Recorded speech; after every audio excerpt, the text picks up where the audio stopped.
Hallo, hallo, ihr Lieben. Schönen Dienstag. Ótima terça-feira para todo mundo. Nessa terça-feira a gente vai de aula de gramática e hoje a gente vai falar sobre as V-Fragen. A gente já teve uma aula sobre esse assunto e hoje a gente vai falar um pouquinho mais. A gente vai conhecer umas outras três V-Fragen, que são todas aquelas que estão relacionadas ao vô. Primeira coisa, o que é V-Fragen, né? V-Fragen são simplesmente os pronomes interrogativos: quem, como, onde, quando, etc. E hoje a gente vai ver todos os pronomes interrogativos que se relacionam ao onde. Vou explicar para vocês com calma. O primeiro deles é o vô. Vô. Muita atenção que tem muita gente que tem a tendência de falar vu, como se o o fosse um u. Vu. Não é vu, é vô. Igual o vovô que a gente fala, né? Não, meu vô, meu avô, meu vovô. Então é esse vô, tá? E vô significa onde. Como é que a gente faz a pergunta, né? A gente coloca primeiro o vô, depois o verbo, depois o resto da frase, depois o sujeito, depois o resto da frase. Então, eu posso dizer, por exemplo, wo é a pergunta, agora vem o verbo. Gibt es eine Bäckerei in der Nähe? Wo gibt es eine Bäckerei in der Nähe? Wo, onde? Gibt es é o a, no sentido de existir, de haver. No sentido de. A gente até fala assim, onde tem uma padaria, mas é no sentido de onde há uma padaria, onde existe uma padaria, né? Esse gibt es tem esse sentido, tá? Então, wo gibt es, onde há eine Bäckerei, uma padaria, in der Nähe, nas proximidades. Wo gibt es eine Bäckerei in der Nähe? Onde há uma padaria nas proximidades? Segunda pergunta com wo também. Wo kann man Bücher ausleihen? Wo kann man Bücher ausleihen? Wo, onde, né? Kann é o nosso verbo, pode. E o man é o nosso sujeito aqui, que é o se. O que esse man significa? Aquele se que é todo mundo e não é ninguém. Onde se pode fazer isso? Esse se é quem? É todo mundo pode fazer isso. Também não é ninguém específico, né? Quando eu falo assim, se bebe muita cerveja na Alemanha. Quem que bebe muita cerveja? Todo mundo e ninguém. Não tô falando de ninguém específico. Tô generalizando. Esse é o man, tá? Com letra minúscula e um N só. Então, wo kann man, onde se pode, Bücher, livros, ausleihen, alugar, pegar emprestado, né? Então, onde eu posso pegar, onde se pode pegar livros, né? Onde se pode alugar livros? Ausleihen, tá? E por último, a última pergunta com wo, antes da gente passar para uma próxima V-Frage. Wo hast du deinen Freund kennengelernt? Wo hast du deinen Freund kennengelernt? Wo, onde? Aqui eu tenho o verbo hast na segunda posição, mas lá no final o kennengelernt faz parte dessa unidade verbal. É o passado do verbo kennenlernen, que significa conhecer, ficar conhecendo. Então, hast kennengelernt, onde você ficou conhecendo. Esse você é o du, que é a próxima palavrinha aí, né? Porque a gente tem sempre a V-Frage, wo, o verbo, e o sujeito, que aqui é du. Então, wo hast du deinen Freund kennengelernt? Onde você conheceu deinen Freund, o seu amigo ou o seu namorado, tá? Freund pode ser tanto amigo quanto namorado, vai depender do contexto. Beleza, gente. Então, esse é o wo. Só que agora eu quero falar com vocês de algumas variações que a gente tem no wo. A primeira delas é o woher. Repete comigo. Woher. Woher significa de onde. Woher. Então, qual que é a diferença de wo para woher, gente? É óbvia, né? Wo é onde, woher é de onde. Quando eu quero falar da origem de alguma coisa. Por exemplo, woher kommt Lena? De onde, woher. Depois vem o quê, gente? Verbo. Essa estrutura é sempre a mesma. A gente vai ter a V-Frage, que é o pronome interrogativo. Depois você vai ter o verbo, depois você vai ter o sujeito. Então, woher kommt Lena? De onde? Woher kommt, vem Lena, a Lena. Então, de onde a Lena vem? De onde vem Lena?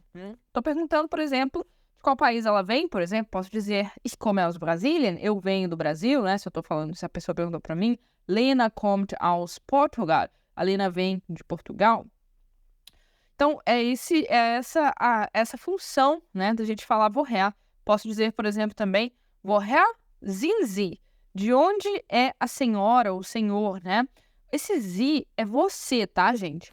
Sie com letra maiúscula, mas é o Sie formal. Então, é quando eu tô tratando alguém de forma formal. No Brasil, em algumas regiões, quando eu tô tratando alguém de forma formal, eu chamo a pessoa de o senhor ou a senhora, né? De onde o senhor vem? Aí o fulano fala, eu venho de tal lugar. De onde a senhora vem? mas é porque eu estou falando diretamente com a pessoa de forma formal. Você pode traduzir como você ou o senhor, a senhora. O importante é você entender que esse Sie é a pessoa com quem eu estou falando diretamente de forma formal. Então, woher sind Sie? De onde você é, de onde o senhor é, de onde a senhora é.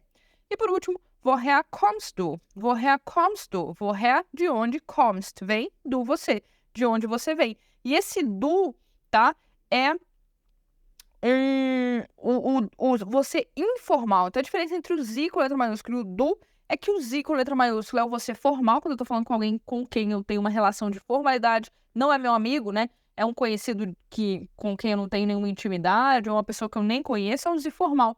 E o du são amigos, pessoas da família, pessoas com quem você tem mais intimidade. Então, woher kommst du? De onde você vem. Depois eu vou ter o wohin. E o wohin significa aonde ou para onde. É a ideia de você perguntar o destino daquela pessoa, o destino final, né? Para onde? Então, posso dizer, por exemplo, wohin gehst du am Wochenende? Wohin gehst du am Wochenende? Wohin, para onde? Gehst, vai, do, você. Então, vem frage, verbo, do. Wohin gehst du? De onde? Desculpe, para onde você vai am Wochenende no final de semana, né? Wochenende é final de semana. Então, para onde você vai no final de semana? Outro exemplo. Wohin fährst du in den Ferien? Wohin fährst du in den Ferien? Wohin, para onde? Fährst du, né? Du é você. Fährst, vai. Wohin fährst du? Para onde você vai? In den Ferien, nas férias. Wohin fährst du in den Ferien?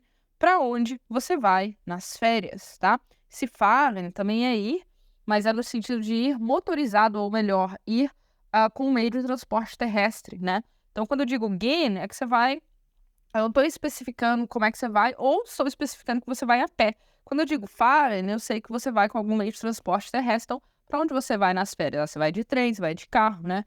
Você vai de bicicleta, que seja, mas você vai com um meio de transporte terrestre. E por último, wohin bist du am Samstag gegangen? Wohin bist du am Samstag gegangen? Wohin, para onde, né? Bist gegangen. É o passado do verbo gehen, tá? O bist na segunda posição e lá no final gegangen. Esse passado chama perfect, se você ainda não conhece, não se preocupe com ele. Mas esse aqui é o passado, o perfect do verbo gehen, que significa ir, né? Então, wohin bist du, do é você, é o sujeito, né? Então, onde você foi, para onde você foi, am Samstag, no sábado. Então, qual a diferença entre woher e wohin? Wo é onde, é uma questão estática. Eu estou perguntando onde alguma coisa estática está acontecendo. Woher, eu estou perguntando a origem daquele movimento. E wohin, eu estou dizendo, né? Eu estou perguntando para onde. Eu estou perguntando, então, o final do seu movimento, né? Para onde você vai é o final do seu movimento, ponto final, onde você está se movimentando. A estrutura com a V-Frage é sempre a V-Frage, né? Woher, wohin. O verbo na segunda posição conjugada e o sujeito na terceira. Então, essa foi a aula de hoje. Das ist alles. Tschüss! Se você gostou desse conteúdo, não se esquece de se inscrever, dar o like e ativar o sininho para receber notificações dos nossos novos vídeos. E, além disso, não se esquece de conferir o Clube de Alemão. Ele é a solução perfeita para você que quer melhorar suas habilidades com a língua e alcançar a fluência. Até o próximo vídeo. Tschüss!